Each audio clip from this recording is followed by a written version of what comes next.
Welcome to our friends and followers watching live on Facebook via Zoom. We are Bishop Brothers, and this is your safe space where we discuss current events from a biblical perspective based on our life experiences. He is John, I am Aaron. He's a chief, I'm a chief. He is blood washed, I am blood washed. He is a bishop, I am a bishop. But most importantly, we are brothers. Engage in the conversation. Invite a friend to like our page. Welcome aboard. This is Bishop Brothers, streaming live.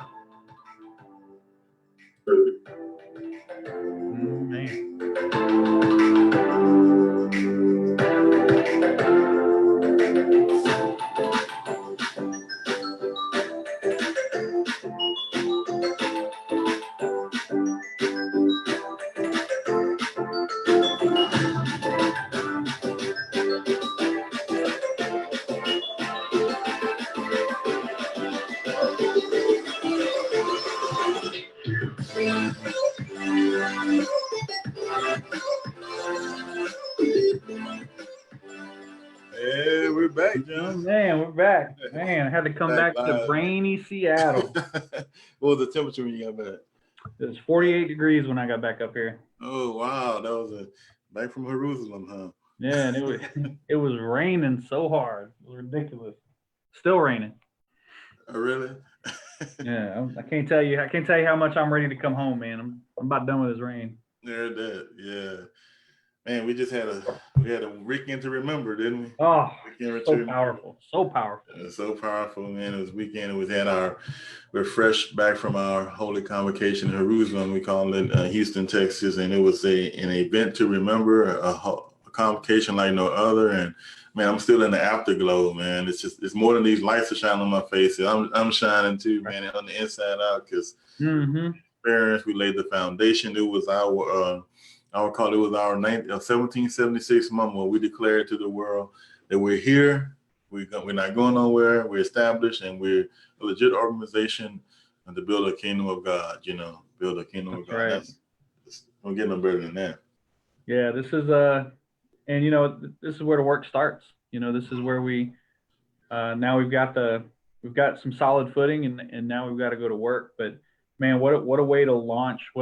Just the speakers that were there, and just the people that were there, just to be, like I said there, just to be around so many dedicated people who are serious about healing the body, healing the spirit, going out into the world and actually putting a footprint out there for Christ, and not just hiding behind the walls of the church. So it was very powerful indeed. Right. And man, I don't know where to start. It was so many good things. So and they always say, if you're going to start, the best place to start is at the beginning. That's we got that Thursday, and you came in the Hobby Airport and picked you up. We came and we sat there and stuffed our faces.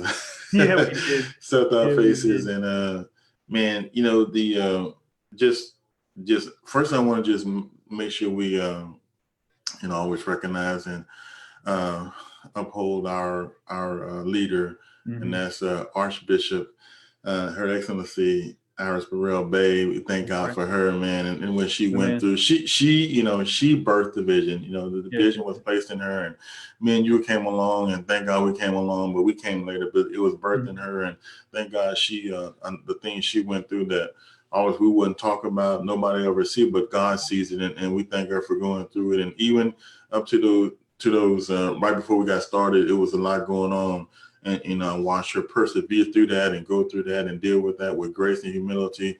And that's why I tell people, all the time, this is God's chosen leader, and we're going to make sure we do anything in our power as the positions we have within AC Global, not because of her, because beyond her, because of what God has called us to. And I just thank God for her perseverance, that it would not have happened if it wasn't for her, and that's got to be said. Yeah, so just the epitome of grace under fire. You know, as per usual, when you're trying to do something special, when you're trying to do something unique, when you're trying to do something in line with the Lord, you know, we have an enemy. The enemy's going to come against you. And for her to just step in the gap, step in the breach, like we say, and to just hold her ground, and for it to happen, it was nothing short of amazing.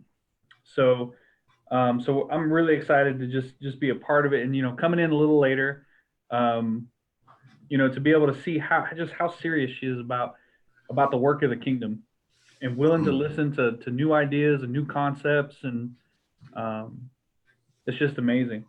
Let's talk about that oil pouring ceremony. Okay. So and like I said many times during the convocation, you know, this is a new experience for me in a lot of ways. I had never done an oil pouring ceremony. I'd never done anything like that. And, you know, when we come together, just the symbolism of that and the power that goes into that, you know, I don't want to go into any details of what was said, because some really heartfelt, powerful things were said. And, you know, for just the time to sit there and to look at other Episcopal leaders, to look at other people who are just hurting, you know, having things going on in their lives too, to have the confirmation, you know, I'm not alone. You know what I mean? I'm not suffering in silence. I have a group that is here to help, and to bring all that power together, and it culminated in something really beautiful. And it was just so powerful. Right. So I was so excited about that. I could barely sleep that night. Yeah. I mean, and the thing about it is, in our leader, Archbishop Irisborough, they let us off, and she called it dying moments. And we will never share what was shared in that room. That's right. But we died in that room. That's how we died in that room. We shared moments, and that's what I call it, moments. I can share what I share. I call it moments. That's right. And I shared, because this is my personal, so I can share. I shared that, you know, many people miss the moment, John. Many people miss the moment. And the thing about the moment, you can't get the moment back. No. I'm gonna say that again. You cannot get the moment back. And the moment that we came together after what was going through and what she was dealing with that day, and for her to step out in front, lead, well, that's a novel idea, right? Lead, and share precious moments, precious memories that we all will guard and protect and cherish. For her to share, it led us and set the convocation out to the right step, because we're here to die. We're here to tell this nation and the world that we are beyond kingdoms and borders and nations. We are about humanity.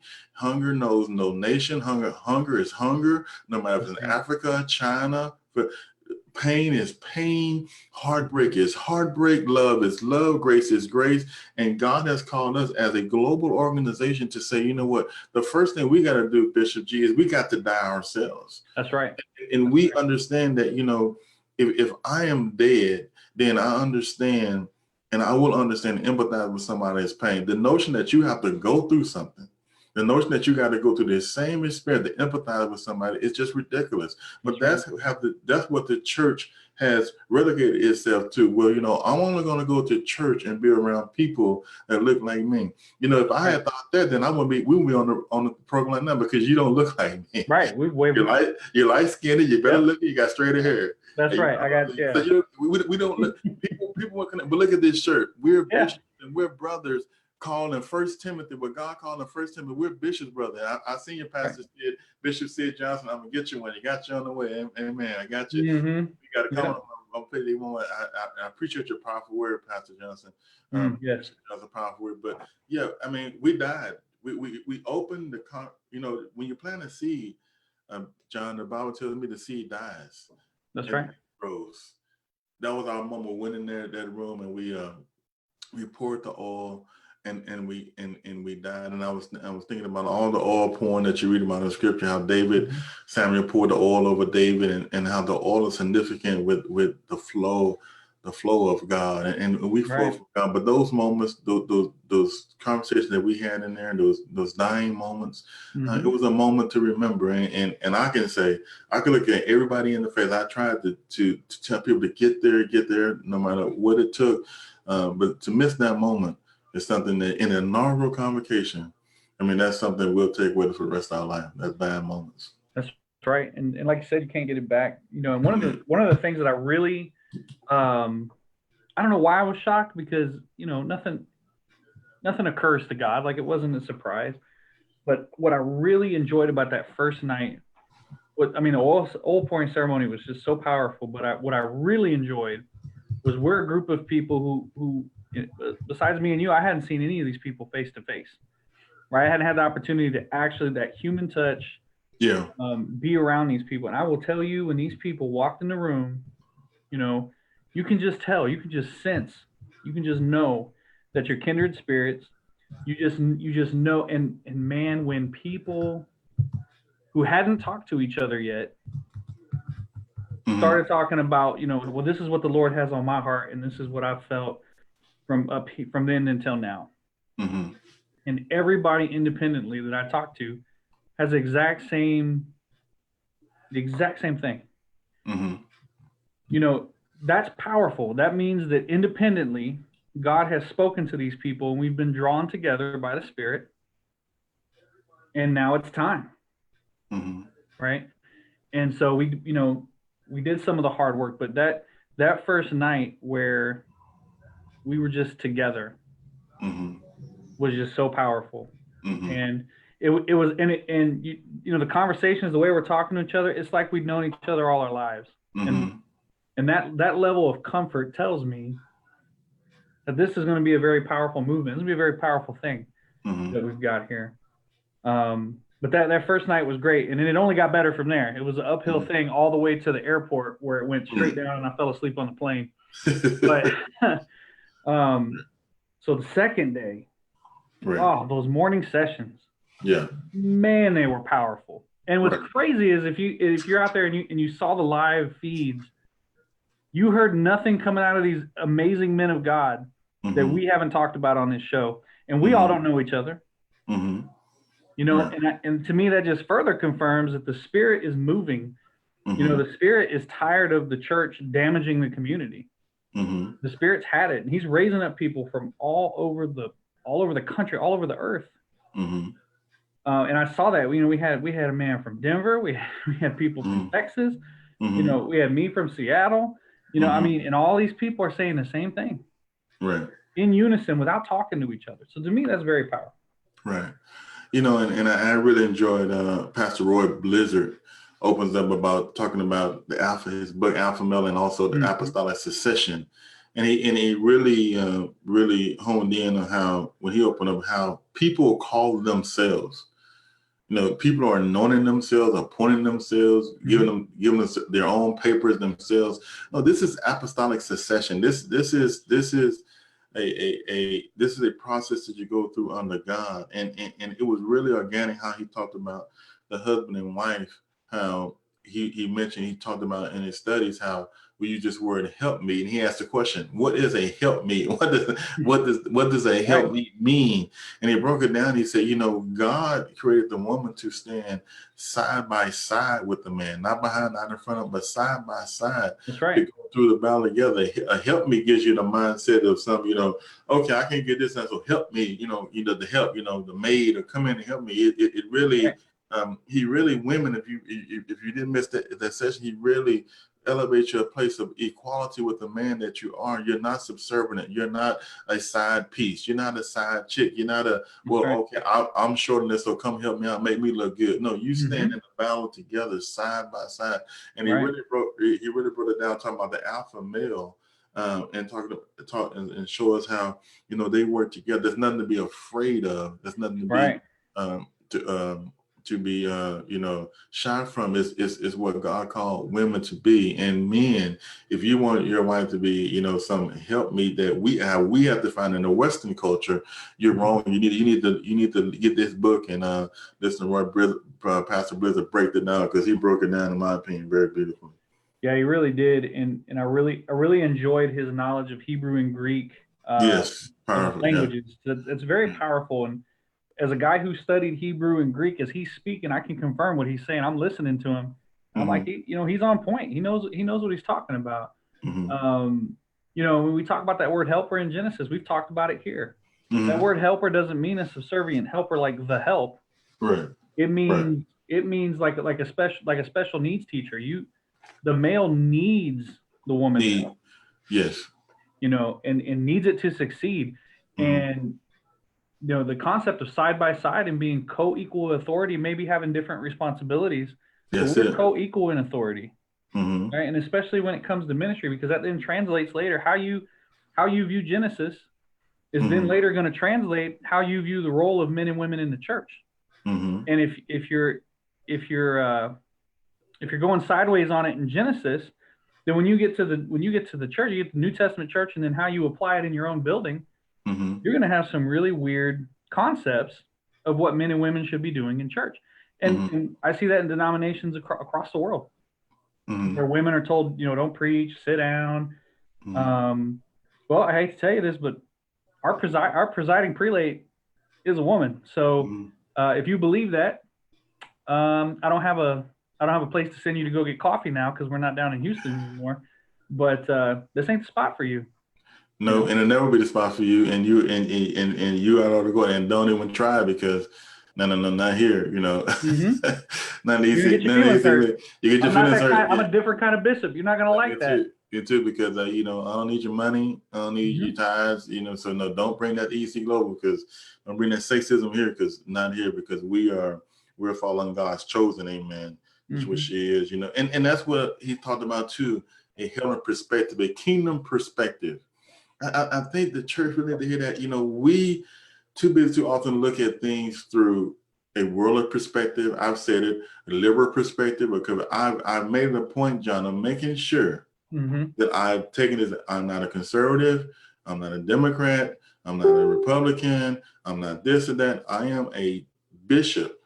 Number one. That's number one call. I am called of God, and I represent the kingdom of God. He said something about it. He said, because in my succession, I have legal succession by God himself, who formed me in my mother's womb, by God himself, to be an ambassador, a legal representation of the kingdom of God.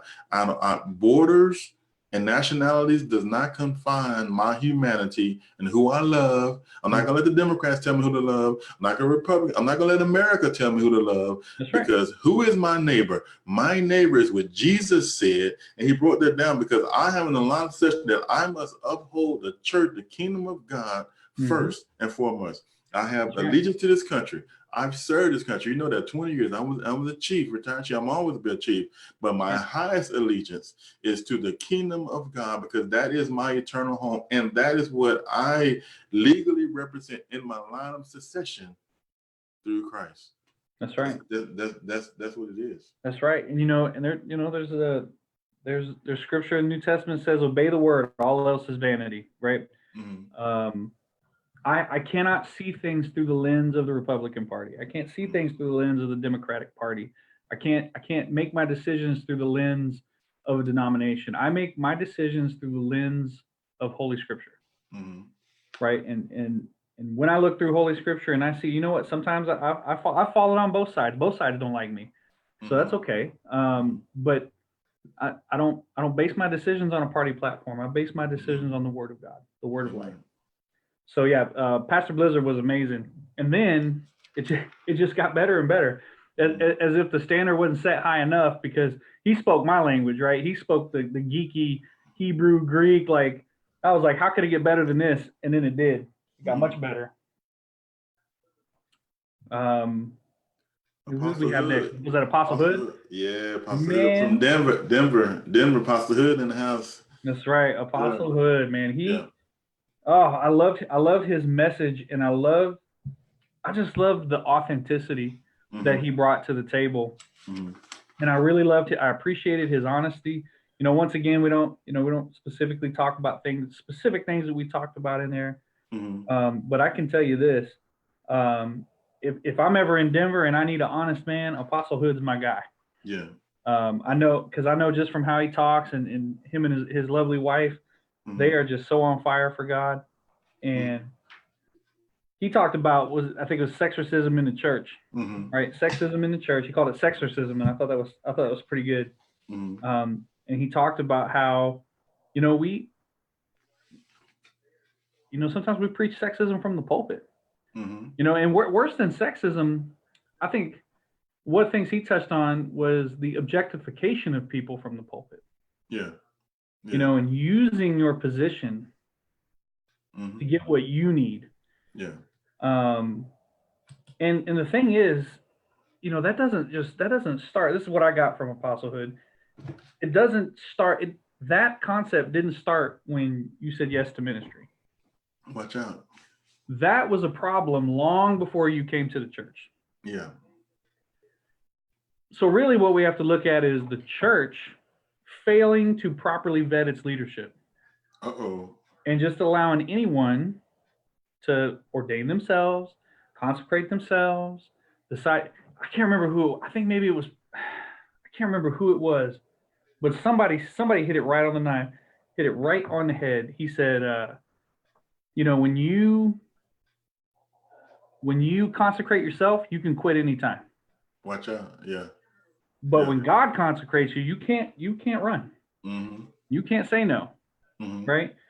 And I took that when I wrote that down. That was powerful.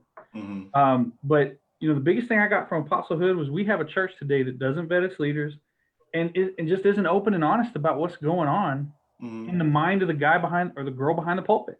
And we're using the pulpit and we're abusing people. And I'm sure people. I mean, there's a laundry list of stories of the things that happened. But man, I'll tell you what, that was so powerful what he said, and it convicted me. And I've never done anything like that, but it definitely convicted me to, hey, you need to be serious when people come to you as the dean of the seminary or the bishop of education. You got to vet these people. We need a system in place.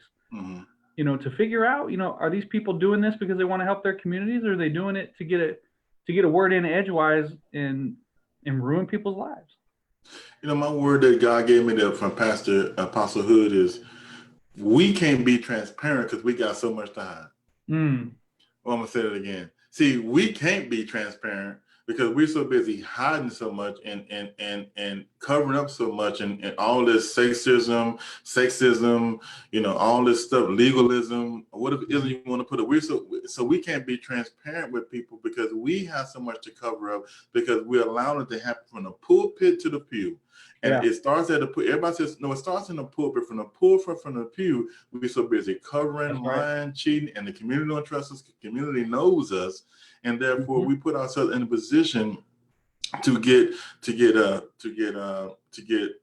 in these positions. And I like how he brought down how his wife is such a very vital role in protecting him and ensuring that he trouble. And that's where this helped me. So see, help me is not going to say nothing to you. Help me just going to, but like they're going to guard you and protect you and make sure, hey, Dan, you need to put on another shirt because you don't look right. I mean, that's what helped me. Help me say, oh, you look, no. What's wrong with you? Get yourself together. And because I can't tell you like that, but Jamie can tell you like that. Cynthia can tell me things that you can never tell me. You might say, hey, look at Aaron, you messed up, but you won't say, but she can tell me things. And he talked about how his wife always make sure, he laughed about certain things. Remember he laughed at her, she did this and she did that, but she was making sure that she always protected him, and that's how we protect each other and avoid these pitfalls. And look, woman, you know that woman looking sideways at your husband, check her. Yeah. Check her. Yeah. Because if you don't, something's gonna happen, and That's right. and you get in a position that you should have said something. No, and that's what we got to do. We got to protect one another, but we got to be transparent. That's so right. we can be transparent with other folks. So but long we hiding, cheating, backbiting, stealing, right. And this was going on in the pulpit. We got to cut this out. And he was so transparent. He was so open with us. He really helped us in an epic way, mighty way that Yeah, and he definitely gave me new ways of looking at it, viewing it, looking at it from a leadership perspective of how, when these types of situations happen, a lot of times we're like, oh, look what the pastor did, but what did the ordaining body do? How did this guy get through their process, right? Mm-hmm. And so that really convicted me to be a little more serious about the vetting process, and that was really good. I do feel like I need to defend myself with my shirt though, because since we brought it up. So, all right. So during the convocation, early in the morning, I was FaceTiming my wife, and so okay, I lived in Seattle long enough. I'm basically someone from Seattle. I'm very jeans, t-shirt. I mean, you see me. I always have the funny t-shirts on, hoodies. That's how I dress. So I got dressed that morning for our first round of meetings. Not thinking much of it. I had my shirt on and my hoodie, and so I'm FaceTiming Jamie as I'm getting ready to go down there to the meetings, and she's looking at me while I'm talking to her. She's kind of staring at me funny, and then she says, Are you wearing that to the meetings today? Which, I mean, I don't know. I know what that means. That means go change your shirt. But I was like, yeah, what's the problem? She's like, you have a PhD, you're a bishop, you have master's degrees, you run a church. You think maybe you could dress for that? Maybe you could act like your position? And, a lot of people might look at that being, oh, that wife is being disrespectful to her husband. That's not true. She's guarding me. She's trying to help me. Yeah. Right? What she's saying is these people have never met you before. They don't know you, right? Like maybe it's not time to get that comfortable with these people, or maybe it's not time to, maybe it's time to look correctly and take the meeting seriously. You know what? I might change my shirt. It's that simple, because I'm scared of my wife. I saw you and I laughed at it because I don't want to know. Yeah, you know what happened. I know what I said. Well, I said, what I said, this is a smart man. This is, your elevation of intelligence went up. Just be a bobblehead and don't fight it. Roll with the current and you'll float. That's right. Yes, I knew what happened. Yeah. That was good. And then, Bishop Johnson. Woo. Oh man, he ripped me up. I had to go get some. I had to go get some thread and stitch up my wounds, man. He slayed me. Bishop Johnson really, Bishop Johnson convicted me as a Navy man, because he said something that and I can share this because it's journal. He said something that really, and we talked about, I never thought of, he talked about how, when you put on because he was talking about his story about how he had to, always be in civic attire. That was a process he had to go through. Mm-hmm. And he said these words. He says, when you put on your civic attire, then he said, John, you walk different. You do. Yeah. You talk different. Yeah, you do. People look at you different. And I thought about me being a chief. And I thought about walking around this chain. You know what I'm talking about, this chain, right? And when I walk around with this on, I'm just another person walking around. Right. But when I put that chief's uniform on.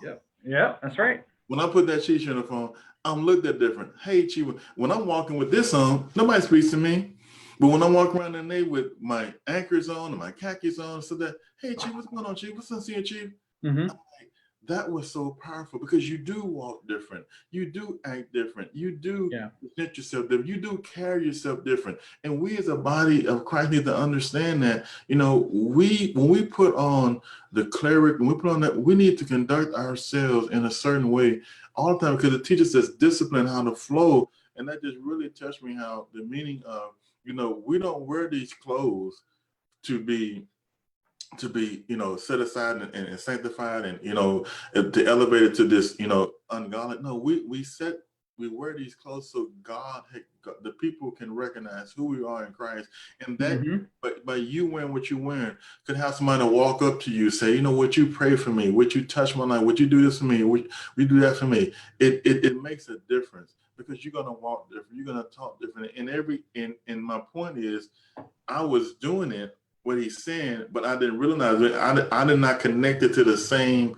thing as wearing the Chiefs uniform in the Navy. But Right. yes, he's right, because when you put that on, you do walk different, you talk different, you feel different, you act different, you carry yourself different. You carry yourself back to what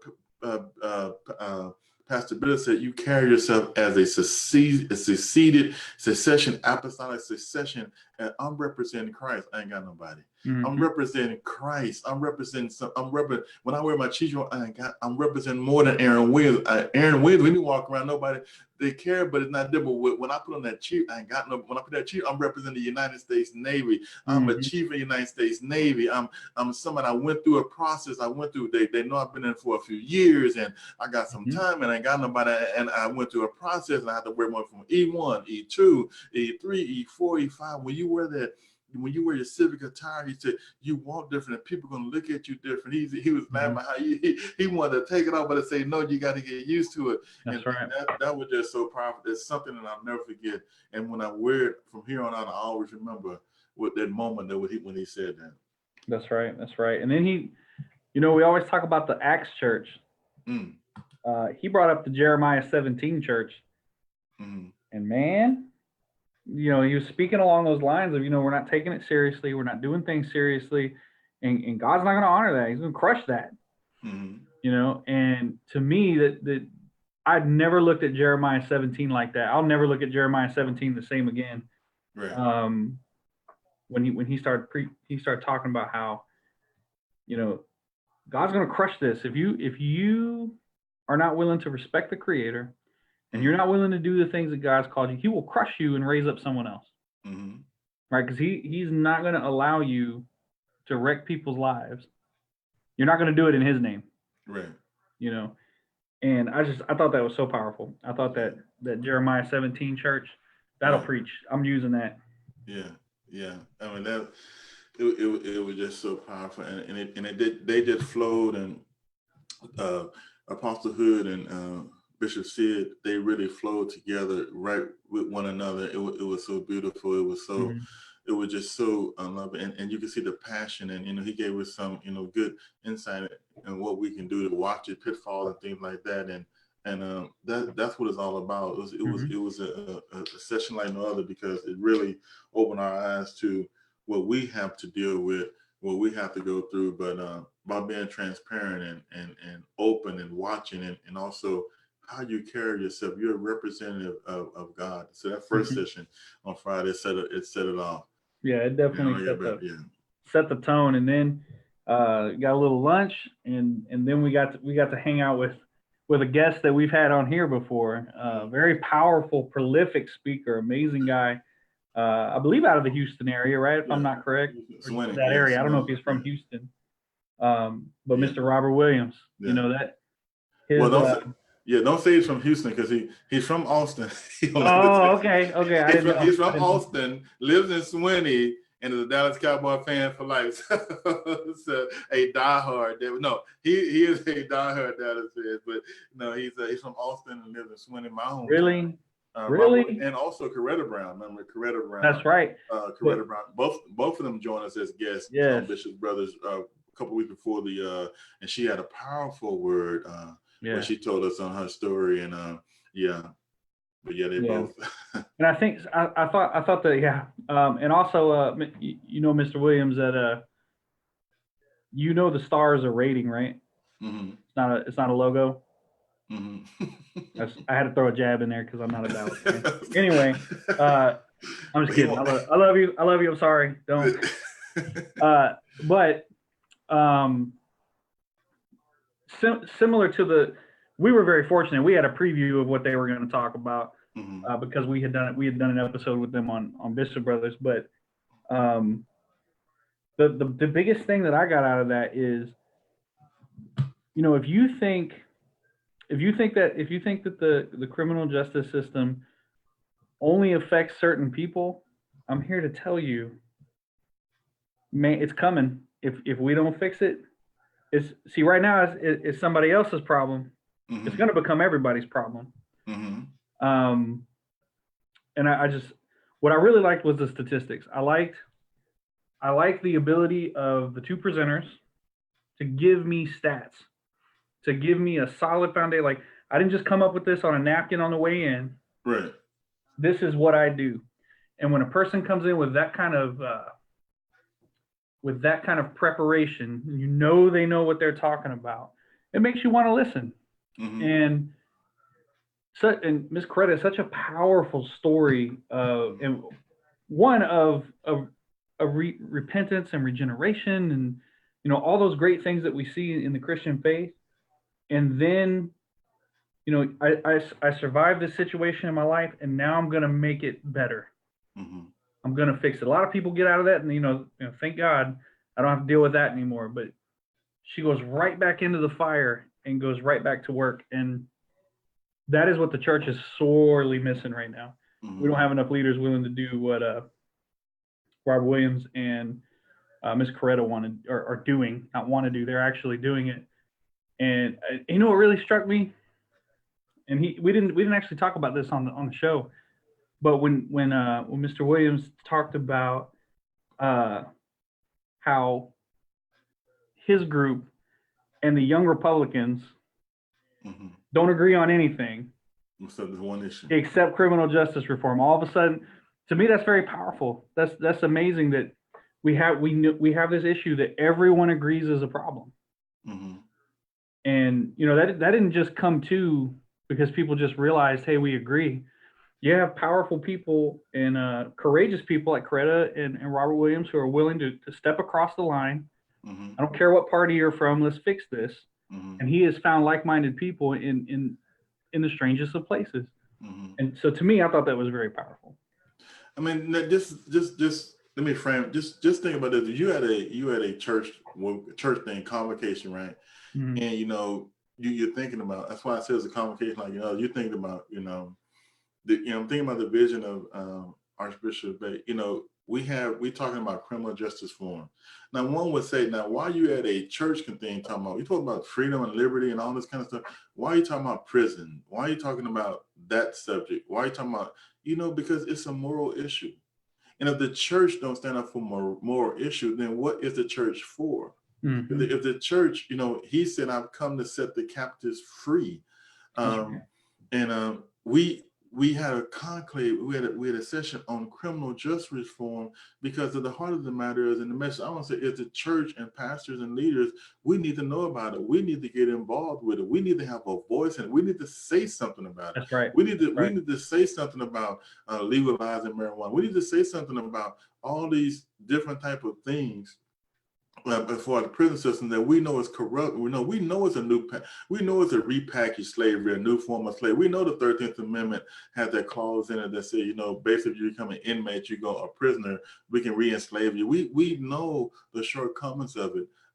But while this was a convocation, what you missed is you missed a young woman who got on the front of a stage in front of a bunch of strangers and told her whole story of her incarceration. See, again, go back past this. See, until church, we want to be real. See, John can preach and I can preach, but I can't tell her story. What she did is she put a face and a human being, back to that human being thing, on what the prison system is like. She told us her story of how she made a mistake. She got in trouble. She did what she did. She went in the system. She paid her debt to society. But Robert Williams said these words. He says, talking to a bunch of preachers, he said these words: God doesn't want you to leave state prison to walk into societal prison. Oh, that's good. And we got a bunch of people, millions of Americans running around right now who has paid their so-called debt to society, but they're still paying that debt because they're walking around in a societal prison. And church, the notion that you don't supposed to say nothing about, the notion that you don't supposed to speak about, the notion that you don't know, because what I've said the phrase that I've coined, that no, there needs to be another box on every application, on every employment application, on every college transcript. The box should say, I just didn't get caught. That's right. Yep. Because we're all sinners saved by the grace of God. And many of us have committed crimes. We just didn't get caught. This system just didn't get caught. Or we did get caught, we got away from it. So so the notion that the church is supposed to speak about the most, I believe, the moral issue of our time, this massive incarceration, the United States of America incarcerates more people than any other. This is not opinion, this is fact. We've got more people in prison for nonviolent crimes than any nation on the face of the earth. So the bottom line is, the greater tragedy though is when they walk out, when they've done their 10 years, 15, 20 years, society says you still in prison. Because like this young woman said, she went in there, got an education.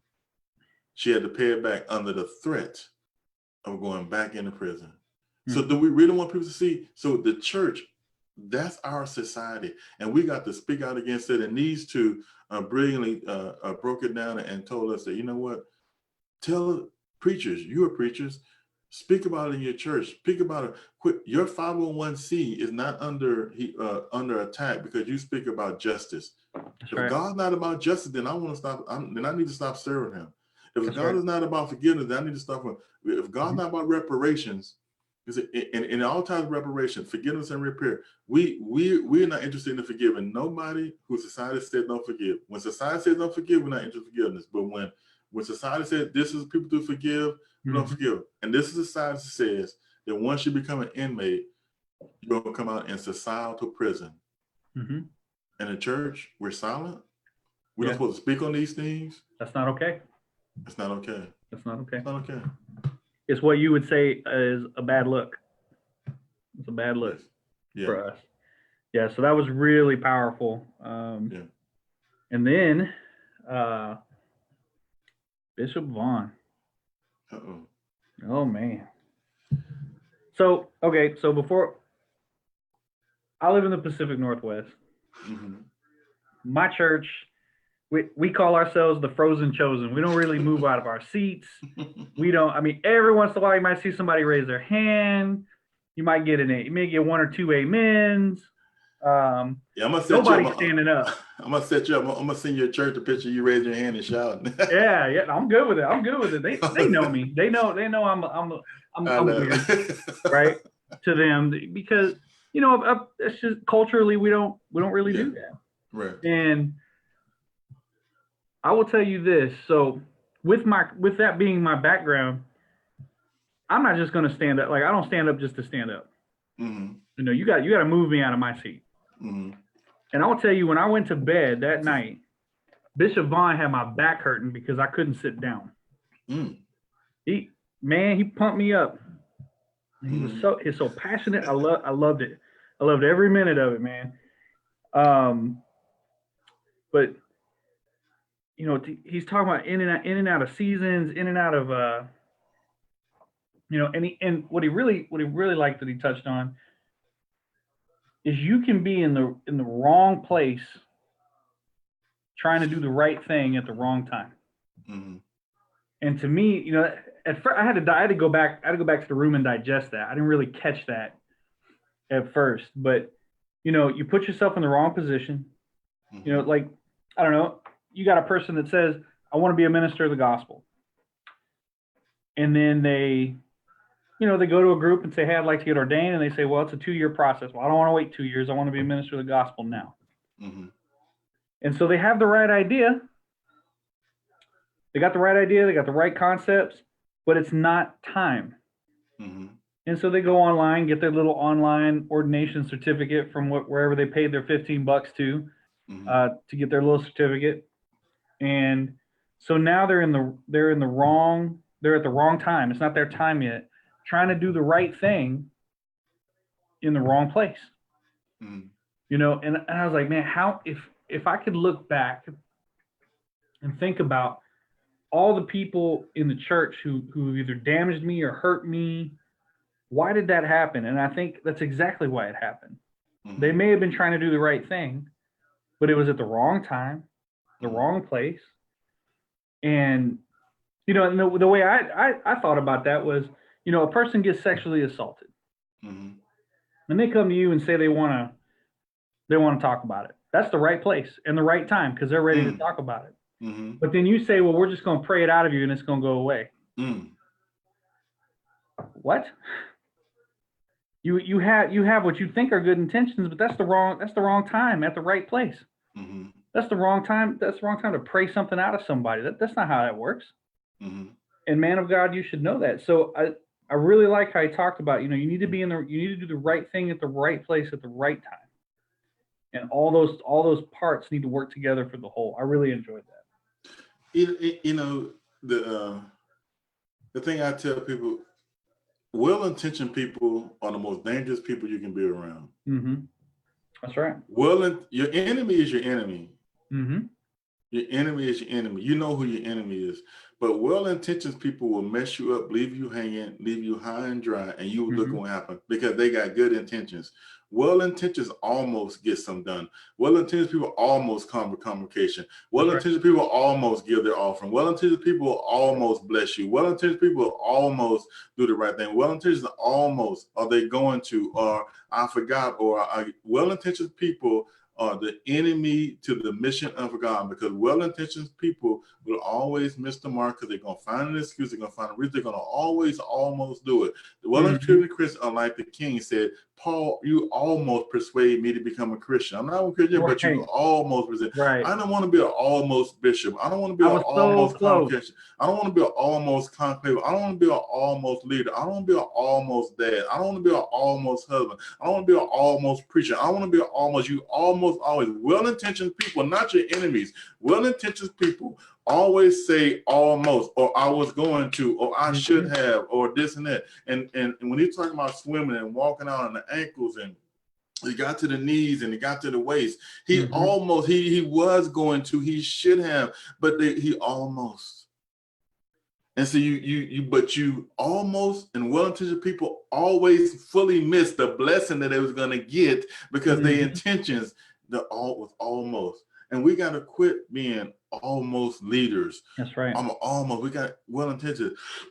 We got to step on the water. We got to trust God. You know, people can laugh at Peter all they want, but the other disciples didn't get out the boat. And even though Peter didn't want for, he took a couple of steps because he didn't almost get out of the boat. He said, bid me to come. If it be your bid me to come. He's challenging God right down the waters. And he did. And he took a few steps. He lost his courage, but he still took a few steps. The stuff that the people did in the boat, because they're going to have to say, well, we should have got out of the boat. No, you didn't get out the boat. That's right. And so, and that's what we don't want to be almost. We almost don't get the job done. Well-intentioned people, man, they're the most dangerous, way more dangerous than your enemy. Yeah, and I think, you know, what kills me is, you know, we're the almost leaders, but we're not dealing with people who have almost been raped. Yeah.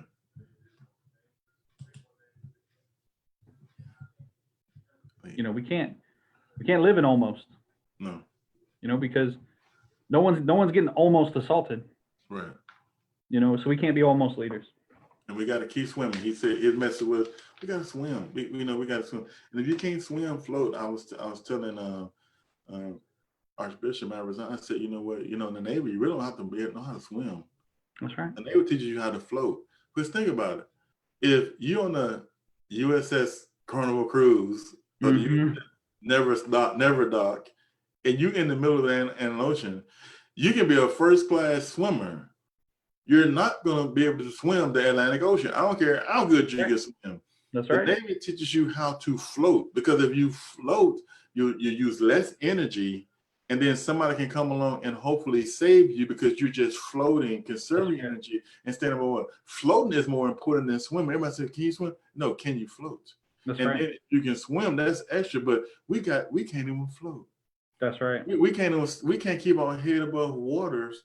Let alone talking about swimming, because we have no transparency. We lying and cheating. We with people in the pool, people in the church.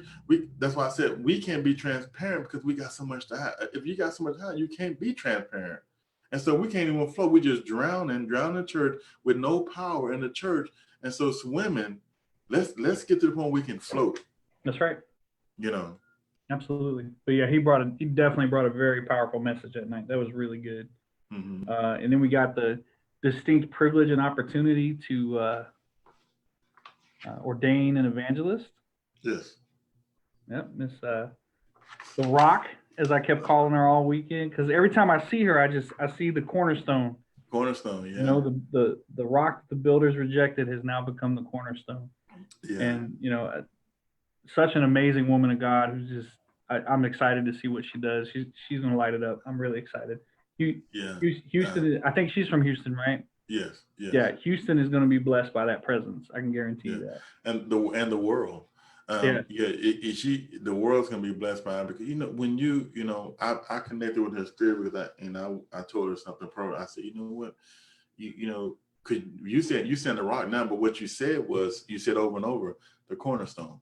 Mm-hmm. That was you kept on calling the cornerstone. You said every time I said the cornerstone, cornerstone, and you said it. Who the builders rejected. That's right. That you've been rejected a lot. You had a word from God. You said the cornerstone. That's critical. Because you've been rejected, but you know what? God didn't reject it. The one that matters didn't reject you. See, what John and Aaron think, we can reject all of them, but see, as long as God don't reject you, and you stand here because God called you, He didn't reject you. And I want to inspire her right now. It doesn't matter if we go away tomorrow. You stand for God. Don't let nobody. You are ordained of God. You're called of God. You not of men. And don't worry about no more rejection, because you know God has called you out of darkness, His morning, and what you've been through was for your breakthrough and for your anointing, and for you to touch the world, touch the nations, touch lives all over this world. Because you know what, whom the builders rejected, God has called to the forefront, and can't nobody take your ministry, can't nobody take your calling, can't nobody take your anointing, can't nobody take it. It is yours.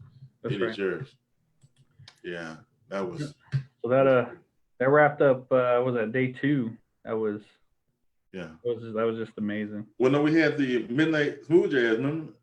Yeah, that's right. We did that twice. That's right. Yeah, smooth jazz, and we had the great we had some praise dancers, and then the sax man, uptown sax man. That's right. That's Pastor, right. What's Pastor? Oh Lord, name escapes me now. Lord have mercy. I just remember him as sax man. Uptown sax man. So good. So good. That makes me, but he was so it was just that closed it out with some nice smooth jazz, some great then we also heard from the first night. We also heard from 418, right? That's right. Yeah, Michael Tornado, man. Yes. Michael Tornado was from Baltimore. Right out of Baltimore. Touched us, blessed us, went through the whole process with us. So we're gonna bring him on the show. People are gonna hear his story, powerful story. Baker, Baker, Uptown Sax man. That's right. Baker, done all the music. Pastor Baker done all the music for us. Was great. At the mice, we have to worry about anything. God bless his soul. He was brilliant, Pastor Baker. Man, I'm telling you what, I got to get his music because. Presida kept saying, she said, I used to like somebody else, but she said, I'm a Pastor Baker friend now, because he was rocking that sax, man. And, he almost, sometimes I'm ready to go to sleep. I said, no, I can't do it here because it's so good. But that was soothing to the soul, man. It reminded me of, well, God, thank God my name is Aaron and I saw that David stood on that playing. Playing to soothe me now before I go kill someone. No, I got a mind like that. I think that my name's Aaron. I saw. Yeah. Let me soothe you now with this music. But the Uptown Sax, man, beautiful praise dancers. I know we got some live clips of it, man. But if you wasn't there live is you're seeing it now. But man, being there was feeling that anointing and the sax, and man, that one song he played was just like that was powerful. Really good. Yes, sir. Amen. And then I don't know, what time did you get to bed? I think I fell asleep about 2 a.m. I was so pumped. 2 a.m. Got up the next morning at 9. And we did what did we do at 9? I get the second day. I get the second day mixed up. Open up with come on, the couch is your friend, Thug Life. Thug Life. Now what? I see. Because I can't say Memphis, Maine. I can't do it right. No, it's not Maine. You gotta put the ain in it. I'm Memphis, trying. Maine. I'm up here in Seattle, man. I don't know how to enunciate. We don't enunciate up But here. you're from Texas though. I got to get you back. Yeah, I got to get right. Maine. I got to get right. I came to Dr. Stokes. I came to Memphis with my Thug Life shirt on, and I get the one that said Thug. I tell you, John, I was in Chick-fil-A one day getting some food, right? And it's got Thug on it. Mm-hmm. And man, I loved it, man. This couple just kept looking at me, and I got Thug right here, right? Mm-hmm. Hashtag Thug, right? And they just kept looking at me, and I didn't bail them out. Because they just kept looking, and they'll smile. You know how they smile and look away, and then look at me, and they look at my shirt, and finally his wife couldn't contain. It's about 5 minutes. We standing there 5 minutes. She said, "I'm sorry, sir." I said, "What's wrong?" I said, "Everything okay?" I played it off right. Is something wrong? Is something wrong? You have a problem? I said, "No." I said, "What does that? What does that mean?" I said, "Thank you." I said, "Totally humble under God." And yeah, she is a humble. And I define her. Couch is your friend. I define her as she's been on the show. Mm-hmm. Did a brilliant episode, one of our best episodes we had on the show, breaking down that's right, life and therapy, and how I love what you said on that show. I'll never forget what you said, John. You said, I tell people I'm a pastor, but you tell people you're a therapist too, and they always ask how do these two combine, and they're like, wow, then you got a problem. And right. Pastor, I tell you, if you don't counsel, if you don't think you're supposed to be a counselor as a pastor, then you missed the mark. But what I love about her is. And I love about this convocation like no other. Now, how many I'm going back to my original thesis. And how many convocations you go through with a bunch of preachers going to be there, right? Preachers and that you bring in a therapist.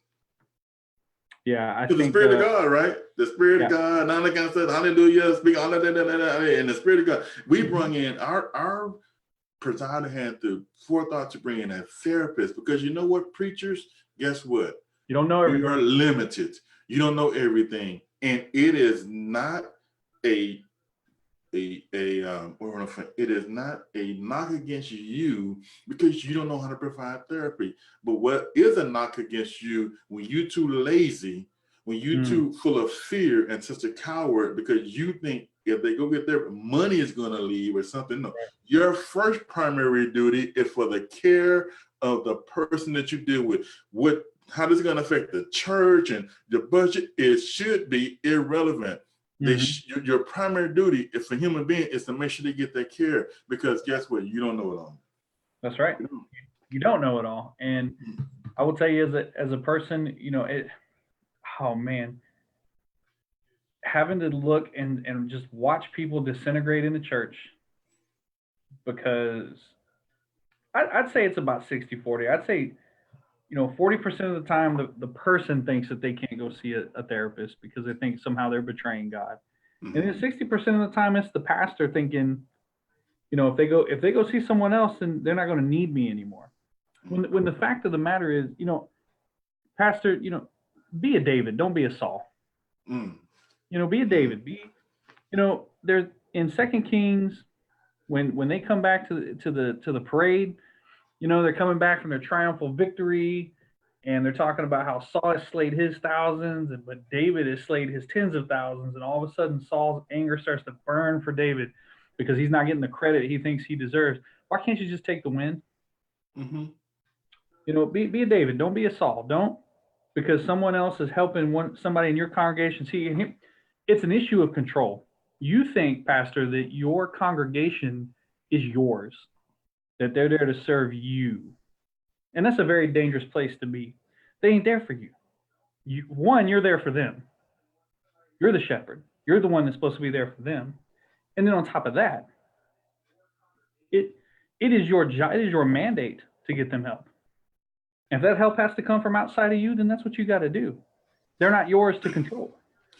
But see, let me tell you something from a Black perspective. I can tell you that you said 60-40, not from my experience. Really? In a particular Black church, no.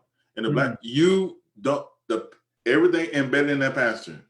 Wow. It's not the pews. It's the pulpit. You're right, but the pulpit preaches that they indoctrinate. Don't. It's this altar praying. You don't go. I've seen as a child marriages crumble. The church just watching marriages crumble. I've seen drug addictions, drug problems and stuff. And no, you don't do that, because that is you're disrespecting. You don't do that. You don't take it outside these four walls. We're not gonna help you do nothing now, but you're gonna pray it out of you, and God's gonna bring it out of you in Jesus' name. We're gonna keep praying and praying and praying for years. Get that lustful spirit off of you. Get this whatever off you and all kinds of stuff. They don't do it. So from I know what you understand what you're saying, but from the general black experience, no, wow.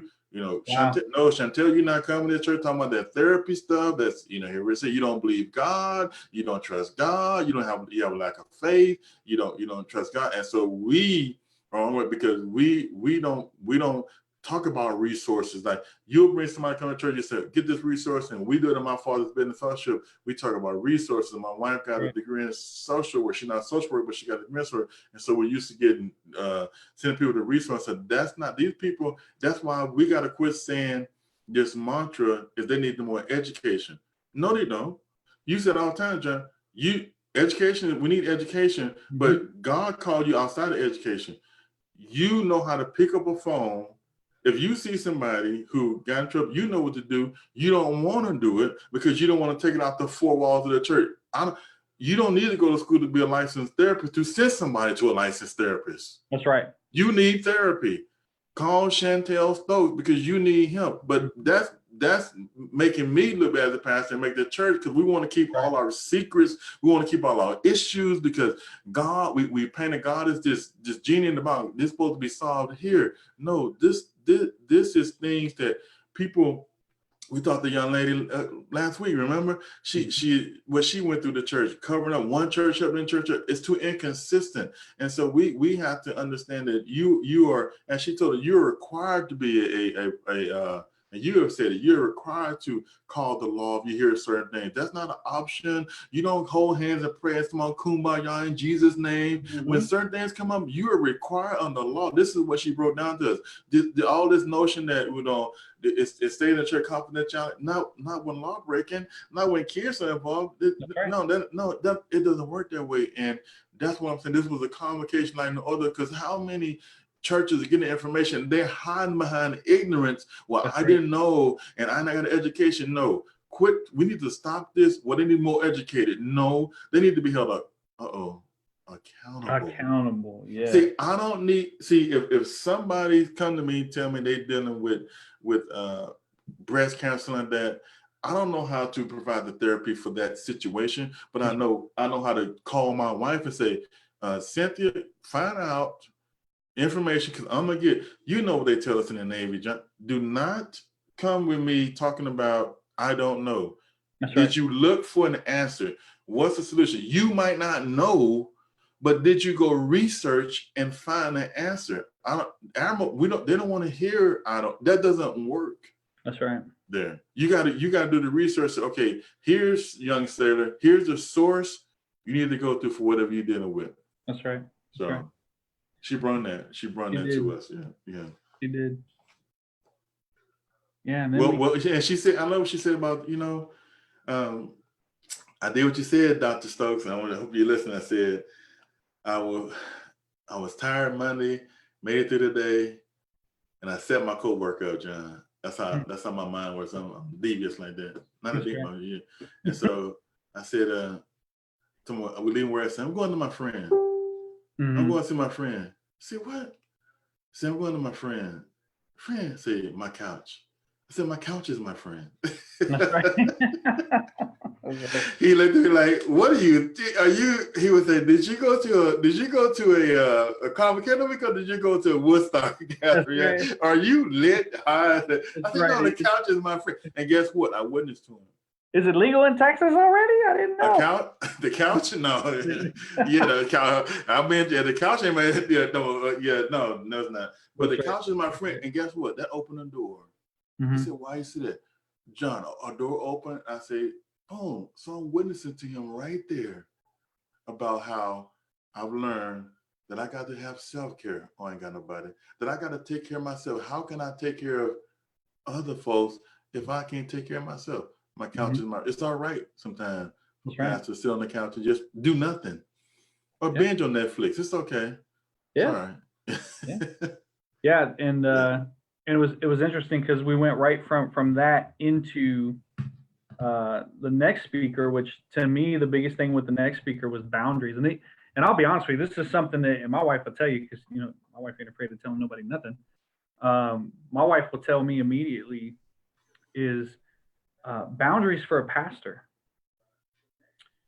And the part that he spoke that really spoke to me was, hey, you know, a lot of churches think that when you, as a pastor, when you become the pastor of the church, and this happened in the church I'm at, they think they've got a 2-meal deal, right? They think that they got you and your wife. Mm-hmm. Well, I'm here to tell you right now, Jamie's not a pastor. She's never claimed to be a pastor. She's never claimed to be any type of ministry or religiously oriented like that. Mm-hmm. Right? That is not what my wife does. And I made it clear to my governing board here, that is not what was going to happen. My wife might miss some Sundays Mm-hmm. because we have an infant. And my wife has to stay up with that infant all night Saturday night so that I can get up and come to work. Mm-hmm. So yeah, she gets a pass. Mm-hmm. And if you can't respect that, then we ain't the family to run your church. Right.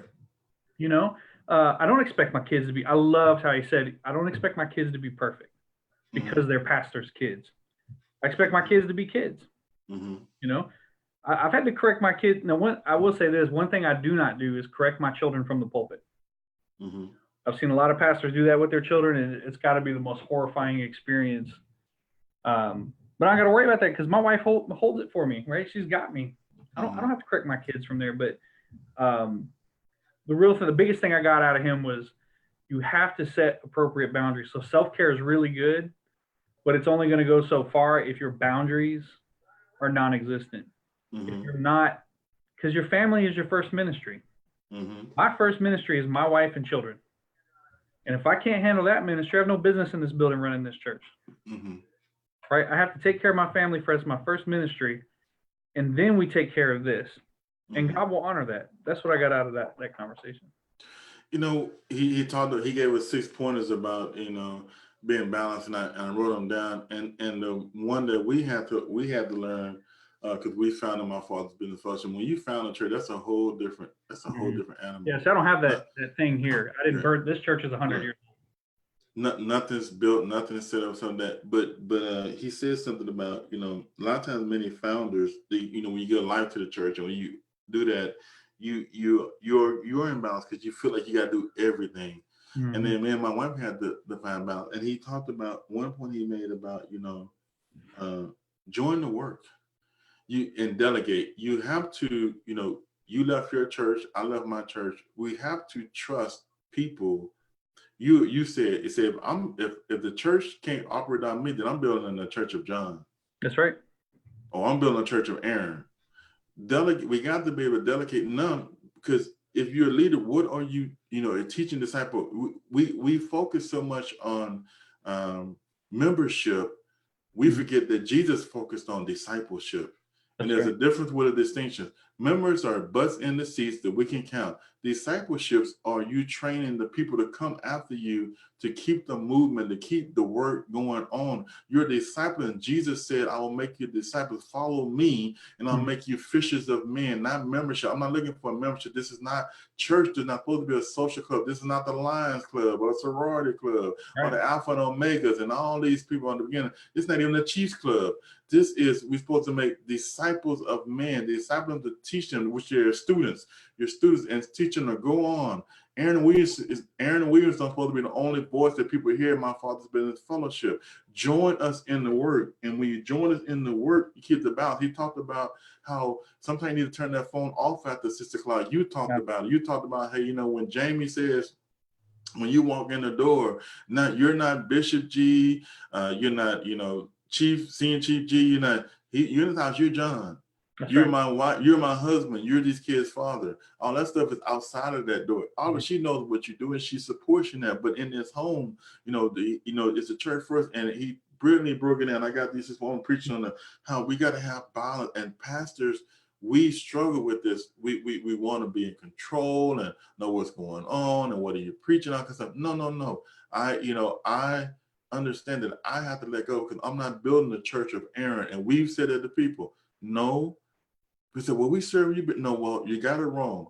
That's right. If I might, and I say it like this, I might benefit from your service, but you're supposed to be here because you're serving God. Whether I benefit or not is irrelevant, because then, see, I if I do things, I give my money, give my service serving God. See, nothing I do for the kingdom is never comes up. See, things I do on this earth, I might waste my time or not waste my time. But anything I do for the kingdom of God, you never waste your time. I'm gonna say it again because someone missed it. Anything that you do for the kingdom of God, you never waste your time. Even though men might not honor it, men might forget about it, men might reject it, men might say, "Oh, they might walk out and they might stab you in the back." Jesus did not waste his time. I got nobody dying on that cross for us, because even if just one. Even just after all what he went through, even just all these humans that lived and walked this earth, even if just one, to him and to God, it was worth it. So when you do kingdom work, it is never a waste of time. But in balance, he talked about being untouchable. Sometimes we feel like that we're untouchable because we don't want accountability. Accountability means to God that, okay, have you trained people to go on without you? They said Jesus all the time. Do you remember Peter said, when Jesus said, what, for this cause I came into the world, that I got to leave here, I'm going to die. No, not so, Lord. No, get thee behind me, Satan, because I'm teaching you, but I'm not gonna be here all around time. I got to train you to keep the work going on. That's right. That's right. Yeah, and I really appreciated how you broke that down. I think to me, that validated a lot of what Jamie had been saying the whole time, which was, hey, don't bring that computer in here. Like my laptop I got right now, it stays here in the church. I'm not allowed to bring it home because it's got all the church work on it. When you're in here, you're here with me. You're here with these kids. You're not going to pop that laptop open and start working on church stuff. All that stuff needs to stay in that office. This is our time. Right. And, she makes me honor that. And that, back to that helping thing, I need help. I'm a workaholic. I need help. And she helps me. That's really great. That's right. Amen. Who was next? It was the woman of God from Lubbock. Okay. Oh man, she wrote a book. She was in the book thing right after lunch. Jan Jennings. Yes. Yes. Yeah. Oh. Yeah. Oh yeah. Powerful.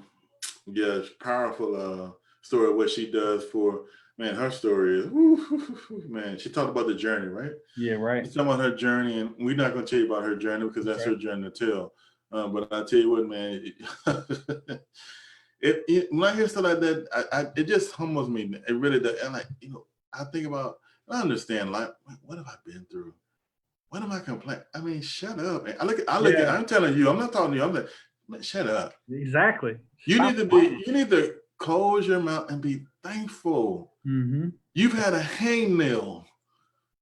Right. I'm trying to make a compare. You've had a hangnail. You got a little hangnail. Get your hand and keep on walking. You ain't, no. Right. And I think about these powerful and the story of survival, and then not only and like I told Sister Shy, you don't hear the bitter in the day for, I'm grateful. And through what I went through, God, I mean, it's just, we can't talk about it, but it's just, but it was a journey. She talked about her journey, and I mean, it really was. And I know she's got a book, and hopefully we can find it and post it up on the because it talks about the things that, I mean, if she wants to tell you, she can tell you, but she was very open and honest during Convocation. And for someone to go through what she went through, and I love, man, I will say this, she quoted this, and it hit me so hard. I had to walk out and I had to go take a walk. She said, hey, prophets in the church, how could you not foresee this was happening? Right, you're supposed to be a prophet, and you had no idea what was happening to me. Man, I had to get up and walk out. I was like, too much truth. This is a truth bomb, because people know that's the worst part about it. People know stuff like that is going on in the church, and we want to pretend like it's not happening, and we want to save the church, right? We want to save the building. Well, if everybody finds out, no one's going to want to come here. Well, I'm going to tell you right now, if that stuff's going on in the church, you need to burn that church down. Yeah. That church needs to not be here anymore. If that's the type of thing you're doing, that's not the church of God. Right. So I take it like, I take it like this. You got all the discernment. You watch these prophets walk around, strut up and down like peacocks around these churches, and they ain't discerning no sexual abuse. yeah, They ain't discerning no molestation. yep, They ain't discerning that, all this kind of stuff. See, what are we really doing? We don't even know what prophecy is anymore. A prophet, I'm doing serious on that early nation. I mean, it's like, what are we doing? You didn't discern that. You didn't discern all the things that I've been through. But then you got all this anointing. So that, why aren't you seeing that? What are we missing? I take it. I said, my answer is, we see it, but we don't want to see it. that's right. It comes back to what Pastor. See, we got to keep this secret. We got to keep this silence. We got to keep these four. We got to keep this silence within these four walls, because we got to put on this front. We got to put on this show. We got to put on this mask. We got to put on this theater. We got to look. We got to have what the Bible calls the form of godliness, yet denying the power thereof. We got to look godly. We got to act godly. We got to walk godly, and we're just walking in lies, walking in with clouds with no rain. That's right. Wells with no water. We're just digging, and nothing. And so, is the church, are we really truly doing the business of Christ? Are we really taking care of the serious? See, I can get anybody to come preach. I can preach. But who wants to join the work as pastor? Who wants to do who wants to teach people how to raise their children again? Show people how to have balanced lives. Show people that marriage is the institution of God again. Who wants to show some faithfulness, some service? Who wants to say, you know what? Everybody's not going to get rich anymore. The church of God is not your way to riches. It's the way to service. That's right. Who wants to serve? Who wants to wash somebody's feet?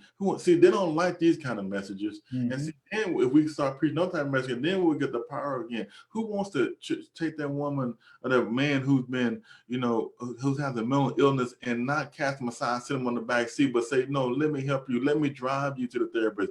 Let me help you do my spiritual part, and then I'll help you get your professional part that you need. But set the mental ill, we got to sit them in the back corner, embarrassed they come Sunday. But we want them to come Sunday because we want to come Sunday because we want that button to sit, but we want to keep them quiet in the back. Don't say nothing. We want to count these numbers in the seat, but we don't want to help you with your mental illness. We don't want to help you with your issue. We don't want to just be quiet in the back seat so we can look good. Like, oh, we got people in our church, but your issue, you're gonna die with it. That's right. That's right. Church is in the building, but we ain't building nothing. We ain't building lives. I know that. We're part of destroying lives. Yeah, we destroy them. We're doing a real good job of that. That was so powerful, so powerful. And then, we had lunch, and then we had Pastor Charlotte Perry, right? Oh, that's right. Oh man, she's like ragu. It's in there. Yeah, I remember that. Man. Oh man, ragu. Yeah, I heard that in a long time. That's a commercial from back in the day. Yeah, she talked about how her husband and wife building a ministry together, and the balance in that. That was good stuff. Yeah. And then after she went, we had lunch. And we have lunch? Once again, from the Pacific Northwest, I don't really, we're the frozen chosen. We just sit in the seats, and that was a good word, Pastor. That's probably the best you're going to get out of somebody. Yeah. And I don't know how to describe it. People just went off. It was great. It was really good. He was very serious about his pie, though. He was very serious about that pie. I don't blame him. It was a good pie. The Chiefs guarded that pie. Yeah. We had to go up there and make sure they didn't take his pie.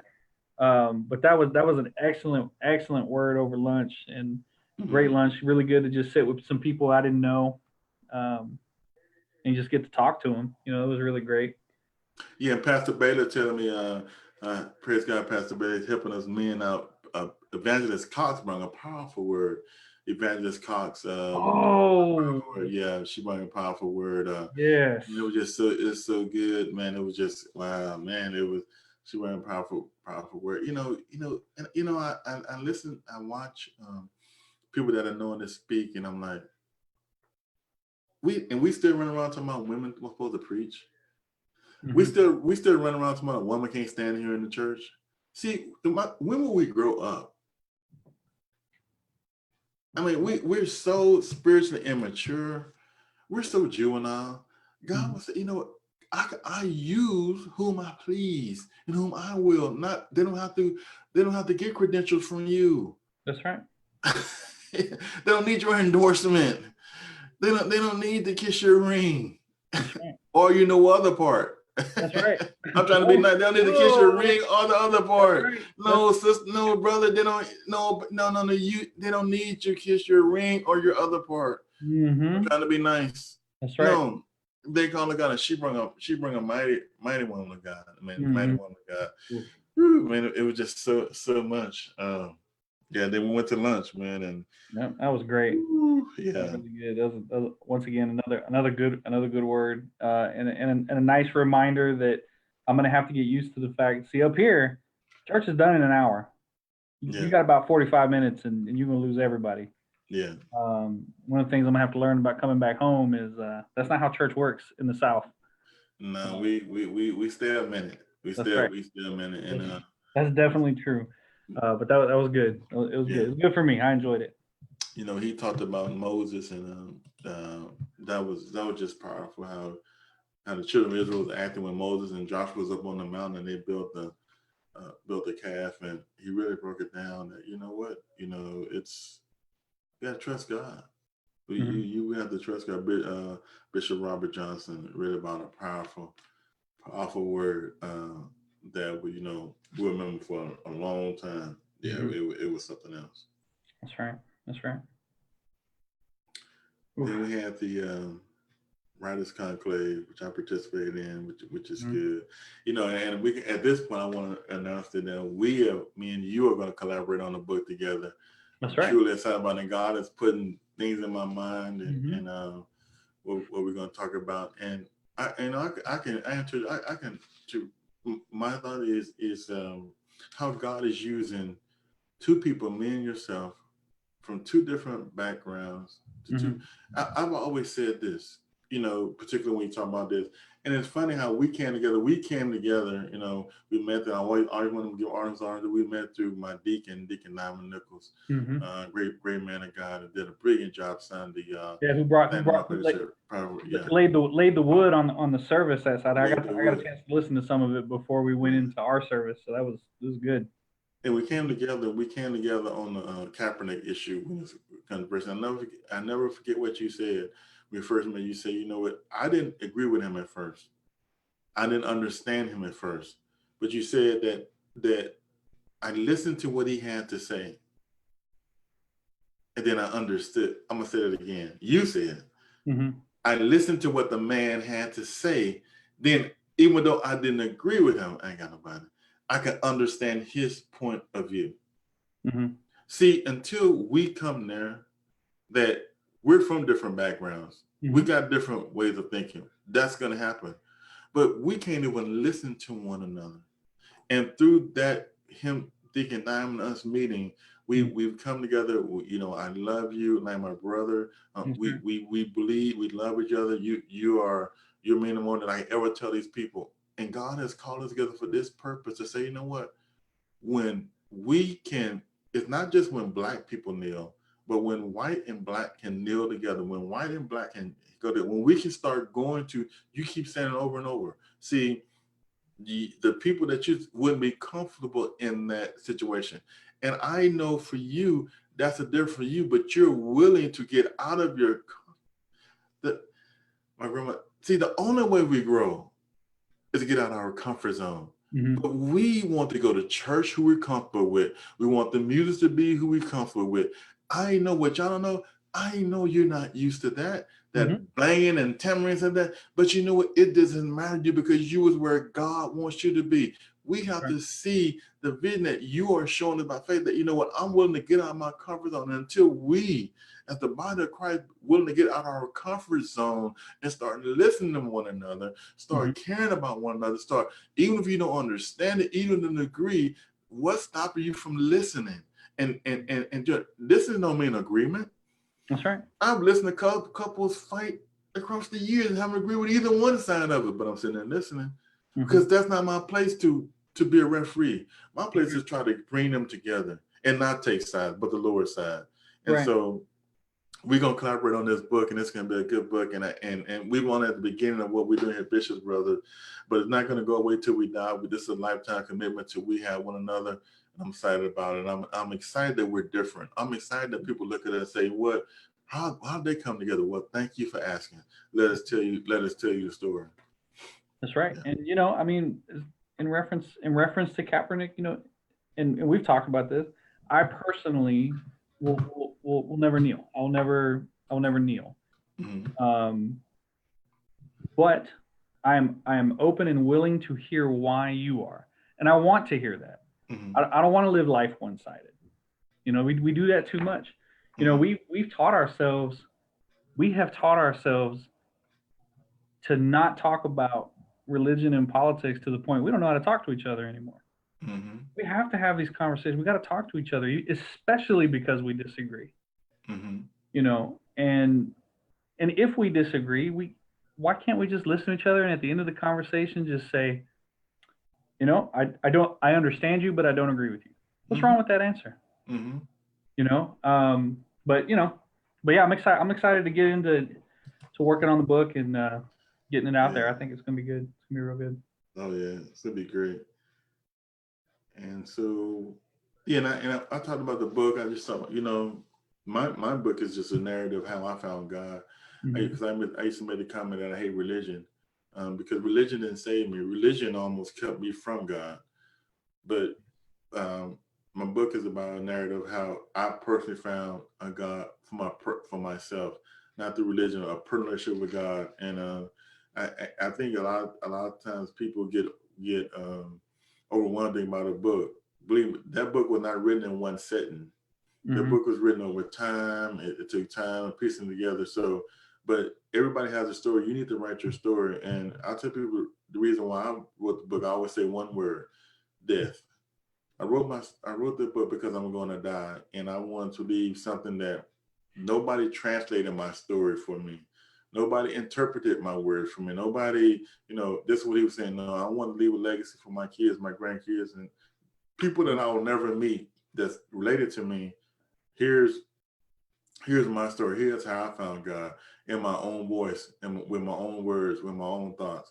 And so that's what I did to leave a legacy for my kids. So all you got to do is find your narrative, find your stories already in you, and then put it together, and it'll be yours. And one of the great feelings when you get that, after all the stuff you go through writing, you get that book back in the mail. You hold that book for the first time in your hand, and that's a feeling like no other. A feeling that you'll never forget. Right. Like, man, it went from here. It was here in my heart, in my mind, and now it's on these pages. That's right. That's something else. Nothing like it. Nothing. And mine was just my dissertation that got flowered up to be a book. But even so, just to say, hey, I'm post author. That's an amazing feeling. It is. Absolutely. It is.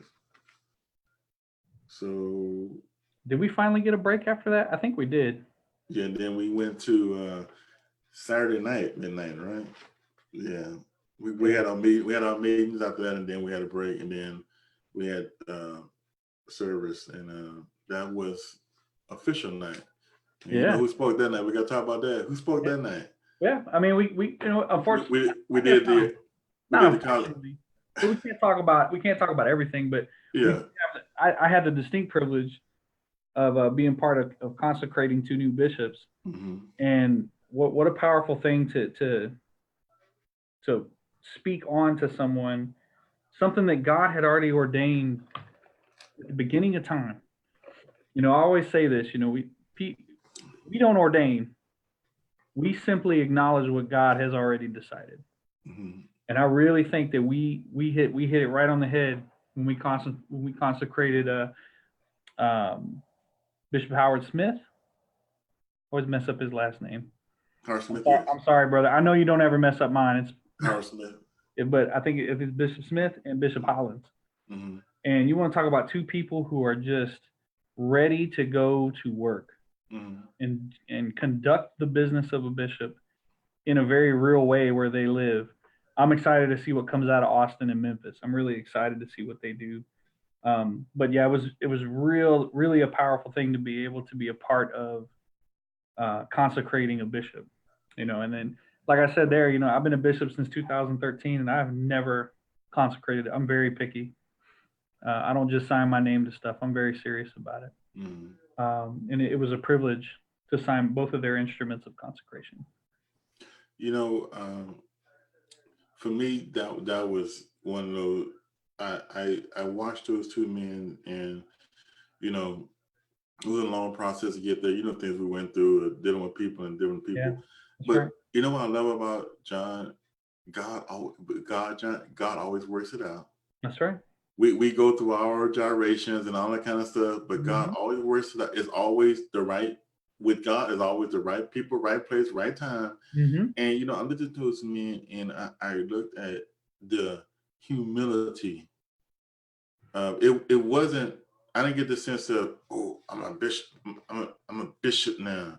That's I got right. the sense of, they understand that what they call it. So they understand the desires a good a noble task that Mm-hmm. this church said desires a noble. They understand this is this is work. This is servitude at the highest level. This is more giving, more sacrifice. This ain't about well intentions. This is about getting it done. This is Mm-hmm. about doing the work. Desires a noble task. That's right. Paul told Timothy. And so when I look at these two men, I was even sharing with someone that I look at, this is truly life changing, because these men, I don't want to use the word deserve, these men bring honor to the bishopric. That's right. What you're looking for, these are the type of men, and it was the one with just men in this particular case, that bring honor to the bishop. It's no hidden motives, a hidden agenda, hidden figures, a hidden anything. Mm-hmm. That they understand that what the office they were entering in is a great noble office, and it's the office of God. It's not an office made by man. It was an office before America ever came into existence. It has nothing to do with politics and parties and religion and all that stuff that we tie to it. It's the office of God.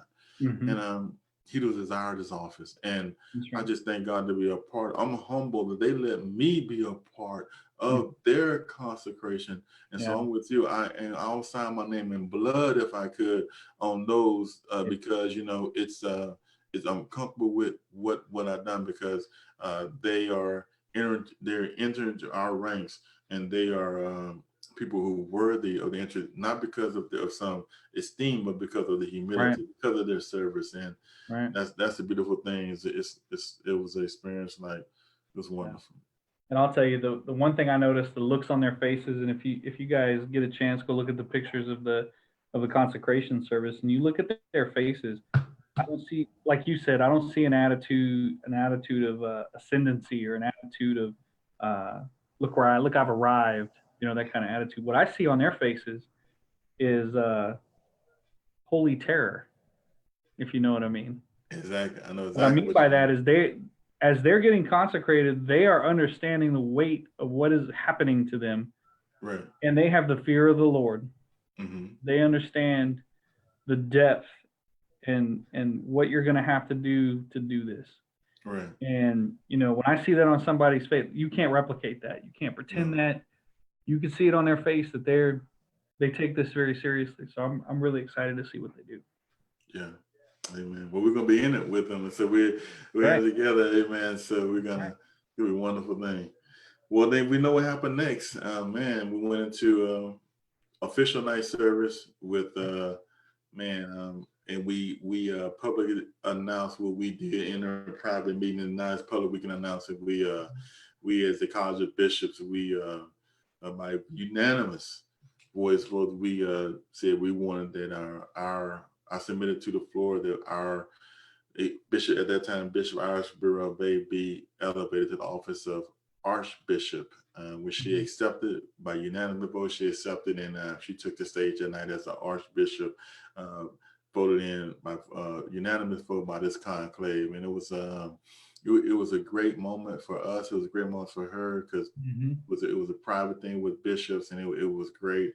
And to see her on that stage, after going, when you go through child labor, birth, and things, it's a lot of labor. To see her on that stage, taking her place, because as I said in my post, I said we had talked. I didn't want nobody future coming to this conclave to you on her level. No, you're not here. No, bring that here. You know, we have elevated her as the highest esteem. And you spoke the words, John, I always remember you spoke the word that now it's not your grace, it's your excellency.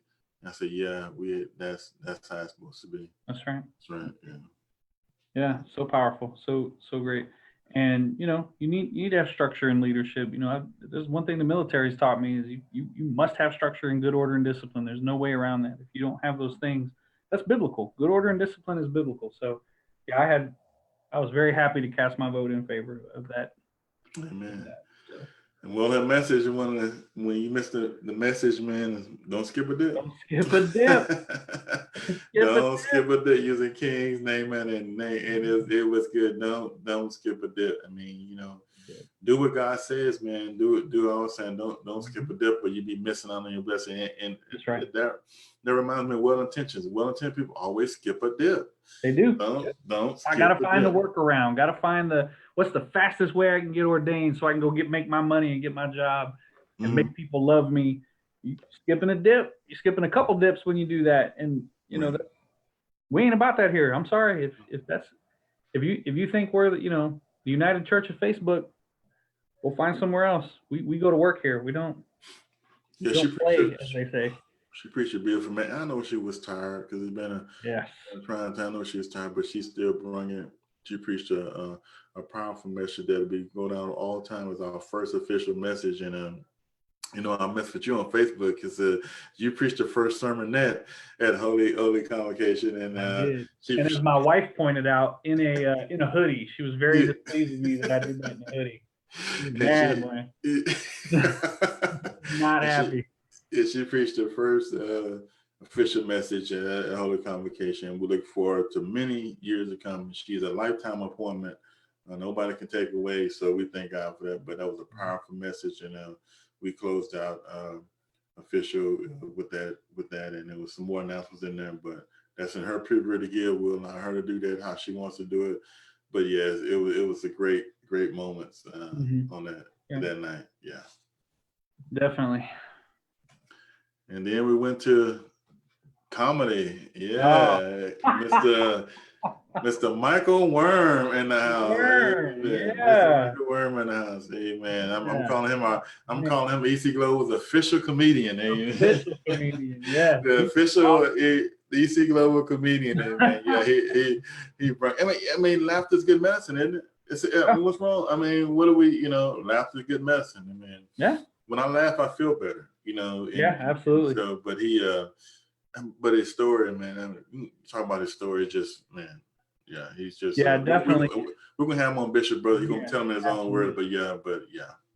Yeah, I will tell you this: if you're looking for someone that is gonna bring a positive message with an amazing story of God moving in his life and get you to fall out your chair, laugh. I almost fell out my chair. Mm-hmm. He's the guy.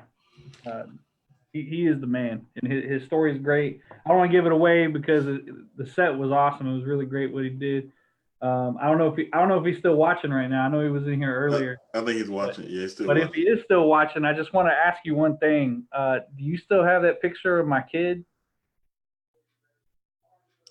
He got a picture of your kid? Yeah, you don't remember that? If you look at the picture we have, he'll get it. Mm-hmm. If he hears that, he'll get it. He says he's watching, so he should answer you in a second. Okay. Right. I'll wait. Oh, okay. Yeah, now I know. Yeah.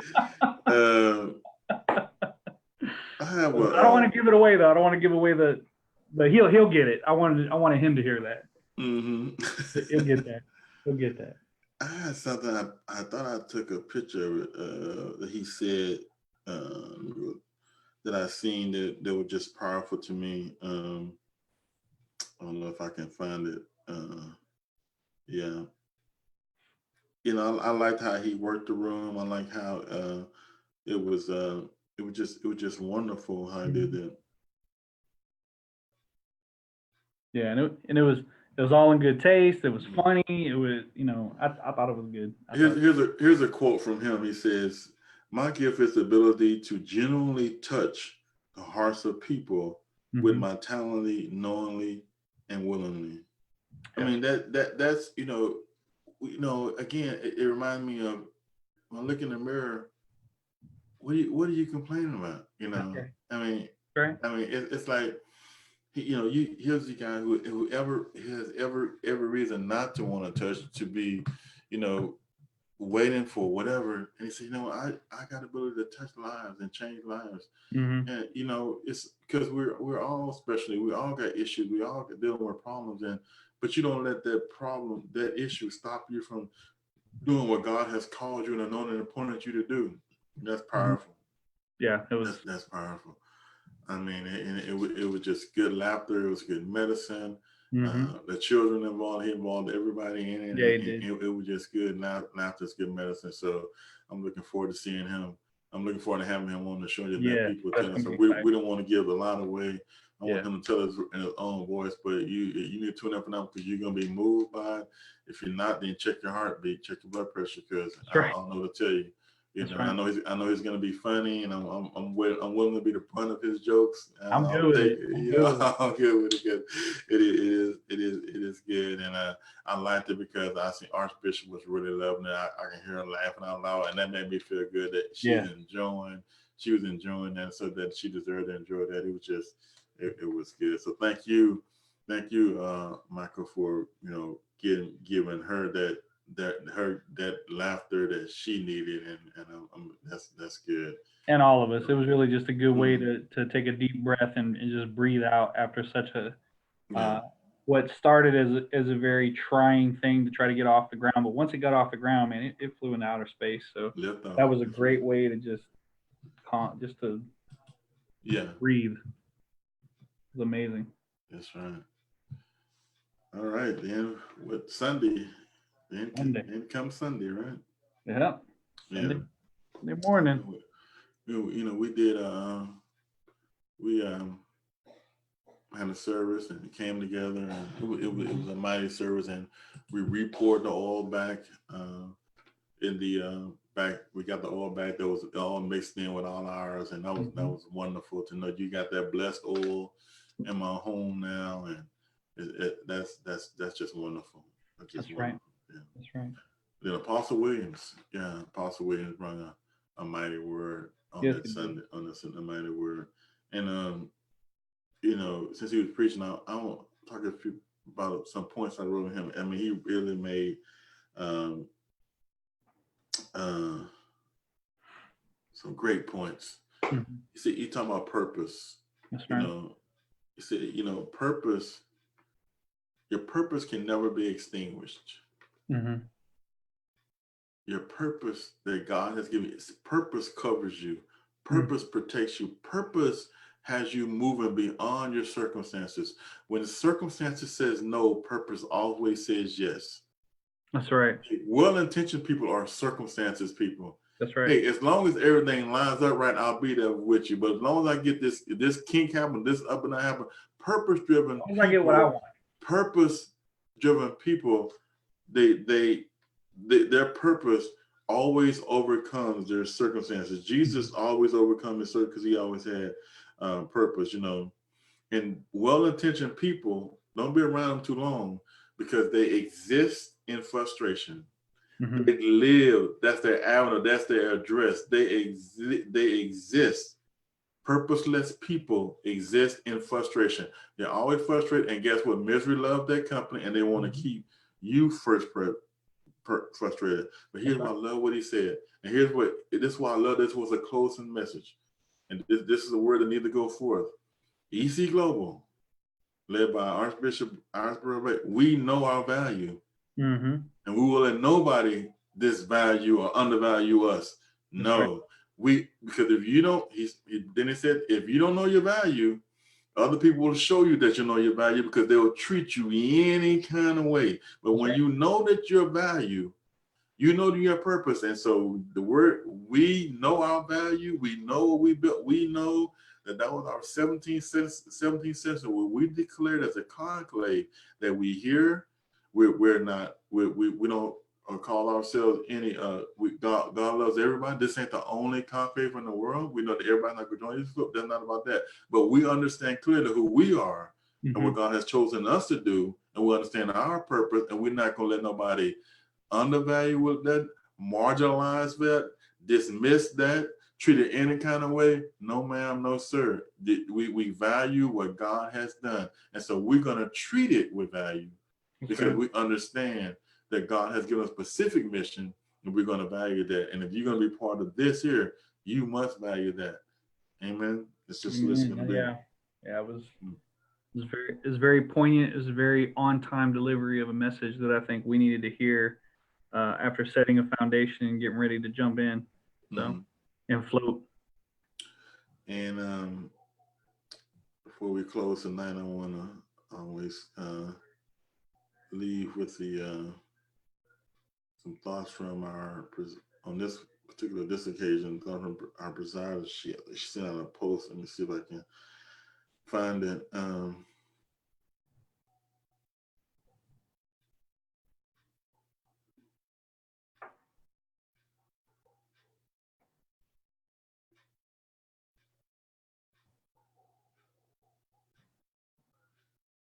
Yeah, right here.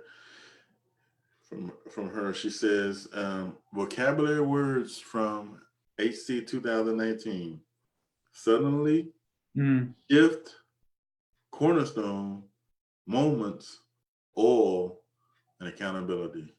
We are EC Global. Those were the words that kept ringing over and over: moments, cornerstone, shifting, suddenly, accountability. And we begin with the oil, and we let the oil flow. The numbers in oil. Yeah, that was good. So we did this recap, but I mean, it's no possible way that we could ever capture in almost a couple hours, hour and 45 minutes, what really happened, the spirit of what really happened. We tried our best I can. It was a convocation like no other. We look forward to getting a pause now and taking a rest, and we're going to get the word beginning of November with our meetings and things like that. But I tell you, it was an experience of a lifetime. Consecration of Bishop Hollins, the consecration of Bishop Smith was something I remember forever. And they made history because they were the first consecrated bishops within EC Global. That's so right. Everything about that weekend was historic.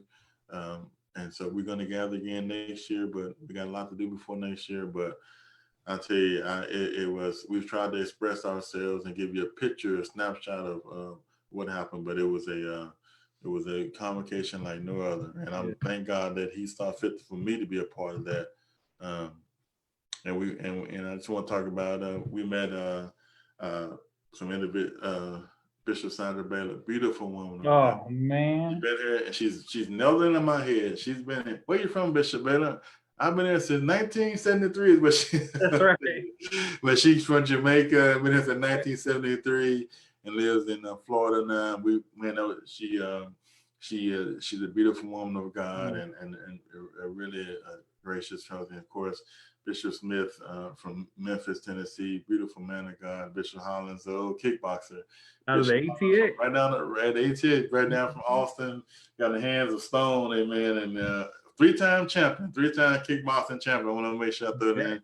Beautiful man of God. We met who else? Evangelist Charmaine Brooks. I met her when she came here from Mom's funeral, but meeting her, I don't want to miss nobody because we start calling names and you miss somebody. That's right. Yeah, I don't want to miss nobody. Summerfield and Elijah Summerfield, who was ordained, and also prophetess Margaret Shelton. Man, I started calling names Chantel. So, and I met her friend Zion Watts, Sister Zion Watts, to accompany her to him. We appreciate that. That was wonderful. Who else? Help me out, Jan. I'm missing somebody. Pastor Carlos Jones. Let me see. Just so many wonderful people. Again, the speakers, Apostle Hood, Bishop Johnson. Oh God, no, I'm gonna miss somebody. Bishop Bond. This Regina Major came. Miss Regina Major, awesome. Trying to think of the picture and who I'm missing. And also Evangelist Charmaine Brooks' husband was there, Pastor yes, Brooks. I really enjoyed my time with him. I think we got called out a couple times for cutting up, but and of course, Michael Tornado, who was there the whole time, it just, it was beautiful meeting Pastor Bishop Vaughn and, all of their, Bishop Johnson, the great people that we met. Never forget that. And we thank you for supporting the people of God in our lives. And it was just, all I can say is, like I've been saying from the beginning, a convocation like no other. Right. Convocation like no other. That's right. Yep. Well, I'm excited. I'm excited for what the next year is going to bring, and I'm excited to go put in the work, and just to see the growth of the movement. I don't really care about growing in numbers. I want to see the movement grow, and I think we're going to accomplish that. Right. All right. Well, the brothers are out. We thank you for joining us, and we thank you for all the people that joined us tonight, and we had a good show tonight, and we'll be back next week with another edition of Bishop Brothers. All right.